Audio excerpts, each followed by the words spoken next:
Bismillahirrahmanirrahim. Assalamualaikum warahmatullahi wabarakatuh. Alhamdulillah wassalatu wassalamu ala Rasulillah amma ba'd. Materi kita pada kesempatan ini adalah tentang akidah Islam. Bagaimana kita memahami dengan benar akidah Islam ini? Karena akidah Islam ini memiliki peran yang penting di dalam kehidupan kita. Ibadah seseorang yang tidak didasari dengan tauhid dan akidah yang benar, maka akan sia-sia, apalagi jika tercampur dengan kesyirikan-kesyirikan. Akidah Islam yang kita maksudkan adalah akidah yang mana Allah Subhanahu wa ta'ala telah mewajibkan kepada hambanya dari kalangan jin maupun dari manusia. Allah Subhanahu wa ta'ala memerintahkan untuk kita berpegang teguh terhadap akidah itu. Wa ma khalaqtul jinna wal insa illa liya'budun. Dan tidaklah aku ciptakan jin dan manusia kecuali untuk beribadah kepada Allah Subhanahu wa ta'ala.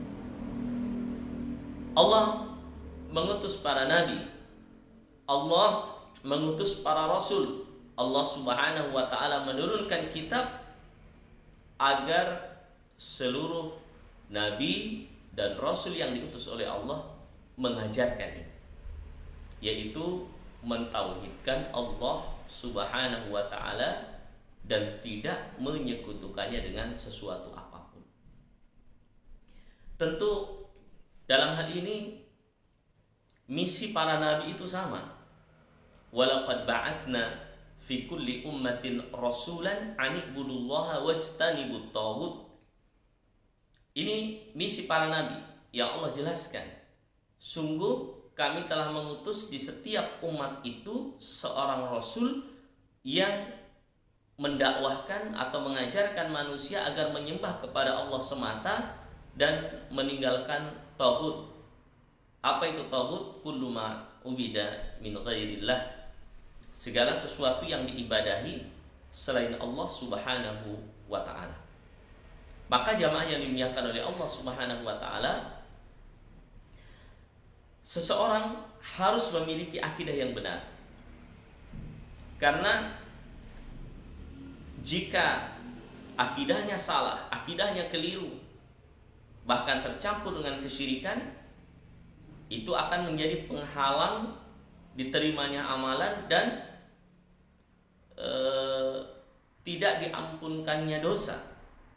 Apalagi kalau sampai meninggal membawa kesyirikan dan menyekutukan Allah. Innahu may yusyrik billah faqad harramallahu alaihil jannah. Sesungguhnya siapa yang menyekutukan Allah Subhanahu wa ta'ala, maka Allah haramkan baginya surga. Maka setiap muslim wajib memahami akidah yang benar, wajib memahami tauhid yang benar, wajib memahami keyakinan yang benar sebagaimana yang diajarkan oleh Nabi Sallallahu Alaihi Wasallam. Dari mana kita mengetahuinya? Dari para sahabat, dari penjelasan para ulama yang turun-temurun hingga sampai kepada kita. Baik itu dituliskan dalam buku-buku mereka maupun dengan mempelajari kitab-kitab hadis yang menjelaskan itu. Jamaah yang dimuliakan oleh Allah Subhanahu wa ta'ala,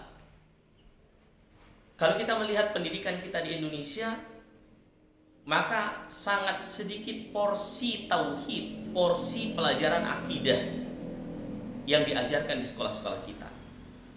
Maka wajar, ya, sangat wajar ketika seseorang sampai pendidikan tinggi terkadang karena tidak mendapatkan porsi yang cukup pembelajaran akidah, akhirnya juga terjatuh dalam kesyirikan.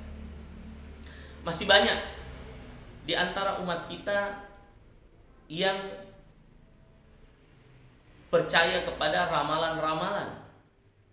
Masih banyak umat kita yang ketika mengalami problema datang kepada tukang ramal atau orang yang dianggap pintar, yang bisa memandang masa depan, yang bisa melihat nasib yang akan datang.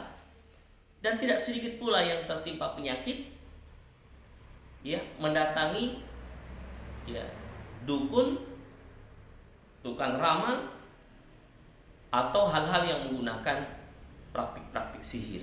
Waliyadzubillah. Dan ini banyak sekali. Ya, saya sendiri sebagai praktisi ruqyah sering sekali mendapati bagaimana seseorang yang dalam satu keluarga gara-gara gara-gara warisan akhirnya saling menyihir, atau karena hasad, kebencian, yang satu sukses yang satu tidak, akhirnya melakukan praktik sihir. Dan ini semua adalah bagian daripada kesyirikan. Di kantor, yang satu mendapatkan jabatan, yang satu tidak, dilakukan lagi praktek sihir yang tidak lepas dari penghambaan kepada selain Allah Subhanahu wa ta'ala. Maka kaum muslimin yang dimuliakan oleh Allah, kita harus hati-hati. Ya, kita harus hati-hati. Bagaimana Nabi Ibrahim alaihissalam itu berdoa kepada Allah agar keturunannya terhindar dari yang namanya kesyirikan ini. Ya, Allah Subhanahu wa ta'ala menggambarkan tentang Nabi Ibrahim, wajnubni wa baniya an na'budal asnam, dan saya meminta aku dan keturunanku dari menyembah kepada selain Allah. Maka apalagi kita yang manusia biasa tentu sangat butuh dengan doa kepada Allah agar kita terhindar dari hal-hal kesyirikan ini. Barakallahu fikum. Assalamualaikum.